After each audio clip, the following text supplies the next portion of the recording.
حضور نے آخری اپنے خطبہ میں ارشاد فرمایا میں تمہارے اندر دو بھاری چیزیں چھوڑ کے جا رہا ہوں، اور ان کا نام کیا رکھا حضور نے؟ ثقلین۔ عربی میں ثقلین دو بھاری چیزوں کو کہتے ہیں۔ حضور نے فرمایا قرآن ہوگا، اور دوسرا فرمایا وہ جو بھاری چیز میں دے کے جا رہا ہوں وہ میری اولاد اہل بیت اطہار۔ قرآن کو بھی بھاری فرمایا اور اپنی اولاد کو بھی حضور نے بھاری فرمایا۔ حضور نے ان دونوں کو بھاری اس لیے فرمایا ہے کہ ایک تو قرآن کو تھامے رکھنا بڑا دشوار کام ہے، ہر ایک کی استطاعت نہیں۔ اللہ نے اس قرآن کو پہاڑوں پر نازل کرنا چاہا، انکار کر دیا۔ اللہ نے کائنات کے مضبوط اجسام پر نازل کرنا چاہا، ہر شے نے انکار کر دیا، مولا تیرے کلام کو ہم نہیں تھام سکتے۔ اور پھر جب نازل ہونے کی باری آئی تو سینہ مصطفیٰ حاضر ہوا۔ معلوم یہ ہوا قرآن شکل والی چیز ہے، بھاری چیز ہے، ہر ایک اس کو تھام نہیں سکتا۔ سینہ مصطفیٰ آیا۔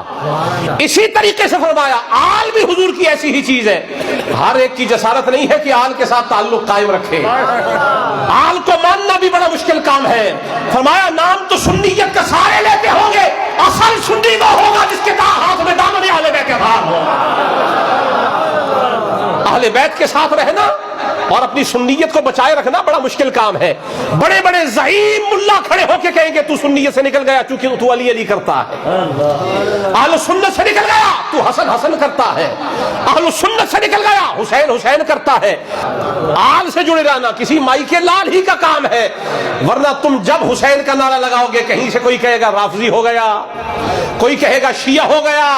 فرمایا خبردار کسی ایرے گہرے گلی کے نکمے آدمی کے اس نعرے پر کان نہ دھرنا، وہ تجھے کچھ بھی کہے، تو جس سے محبت کرتا ہے بچہ میرا ہے۔ تو رات میں اگر انحراف اگر انہوں نے کر دیا، تحریف کر دی، رد و بدل اور تغیر کر دیا، اس پہ ضمانت نہیں تھی۔ انجیل میں ہوا ضمانت نہیں تھی، زبور میں ہوا ضمانت نہیں تھی، لیکن میرے اوپر وہ قرآن نازل ہوا ہے کہ رب نے خود فرمایا انا نحن نزلنا الذکر وانا لہ لحافظون، ہم نے قرآن کو نازل کیا ہے، ہم ہی اس کی حفاظت کرنے والے ہیں۔ اب قرآن میں ہیر پھیر کرنا کسی کے بس میں نہیں ہے۔ لاکھ سر مار لو، مرزا اٹھا تھا قادیانی، اس نے لاکھ جسارت کی کہ قرآن کی تغیر و تبدل ہو جائے، تحریف ہو جائے، لیکن مرزا کر نہ سکا کیونکہ سامنے مہر علی کھڑا تھا، سامنے جماعت علی کھڑا تھا۔ ایک مرزا اٹھا ہے تو سامنے دو سید کھڑے ہو گئے۔ ایک مرزا اٹھا سامنے دو سید کھڑے ہو گئے، تو جماعت علی نے بھی بتایا، مہر علی نے بھی بتایا، جب بھی قرآن کی عزت اور عظمت پہ آنچ آنے لگے گی تو سامنے کھڑے ہونے والا کوئی حسین کا بچہ ہی ہوگا، حسن کا بیٹا ہوگا، کوئی سید ہوگا۔ کیوں؟ فرمایا ان دونوں کو مصطفیٰ نے امت کے حوالے کیا ہے۔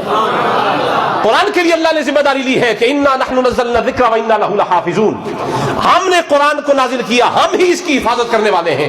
میری آل اور قرآن دونوں آپس میں جدا نہیں ہوں گے، جہاں قرآن ہوگا وہاں آل ہوگی، اور اگر کوئی بدخواہ میری آل کو قرآن سے جدا کرنا بھی چاہے گا، حسن نہ رہیں گے تو کیا ہوا حسین آ جائیں گے، حسین نہ رہے تو کیا ہوا زین العابدین آ جائیں گے، زین العابدین نہ ہوئے تو کیا باقر آئیں گے، حضرت جعفر صادق آئیں گے، موسیٰ کاظم آئیں گے، علی تقی محمد تقی آئیں گے، حسن عسکری آئیں گے، قیامت تک۔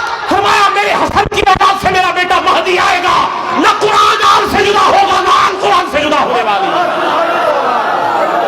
اگر آپ کے خون میں خرابی ہو جائے، آپ کے خون میں مسئلہ ہو جائے، زینت لیب میں چلے جائیں، چغتائی لیب میں چلے جائیں، وینس لیب میں چلے جائیں، اور ایکسل لیب میں چلے جائیں، ہزاروں لیب بنی ہوئی ہے، کسی لیب میں جاؤ اپنا خون چیک کروا لو، لیکن اگر کسی کا عقیدہ خراب ہو جائے تو چغتائی اور زینت میں جانے کی ضرورت نہیں ہے، حسین کی لیب میں آؤ۔